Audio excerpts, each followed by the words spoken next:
டேய், நீ வந்ததுலேருந்து தான் நான் சந்தோஷமாக சிரிக்கிறேன் பேசுகிறேன். நீ கொஞ்ச நேரம் பேசாமல் இருக்கிறது என்னால் தாங்க முடியலடா. டேய், நீ பேசாமல் இருக்கிறது எனக்கு என்னமோ வலிக்குதுல்ல? அரை மணி நேரம் என்னோட பேசலன்னா உள்ள எரியுதுல்ல?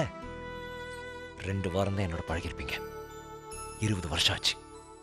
உங்களோட பேசணும்னு எவ்வளவு ஆசையா வந்திருப்பார். ஒவ்வொரு தடவையும் மூஞ்சி திருப்பிட்டு போறப்போ எவ்வளவு வலியோட நிக்கிறாருன்னு எனக்கு தான் தெரியும்.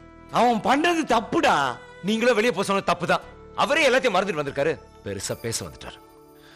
சரி, மனுஷன் அவர்கிட்ட போய் சொல்லுங்க. அது நடக்காதுடா. அப்போ நாங்க கிளம்புறோம். டேய், நீ ஒருத்தன் தான் என்னை புரிஞ்சுக்கிட்டு கடைசி வரைக்கும் என் கூடவே இருப்பேன்னு நினைச்சேன். பழகிற மாதிரி பழகிட்டு உங்க அப்பா புத்தியை காமிச்சிட்டேல்ல. போடா ஓ, பின்னாடியே தந்தி வரும். தந்தி வந்தாலும் நான் வரமாட்டேன். பழச என்னால மறக்க முடியலடா. ஓஹோ, புதுசா நான் வந்ததுனால எங்க அப்பா பழசாட்டார்ல? அப்ப நான் போயிட்டா எங்க அப்பா கிட்ட பேசிடுவீங்க இல்ல? சரி, நான் போறேன். டேய்,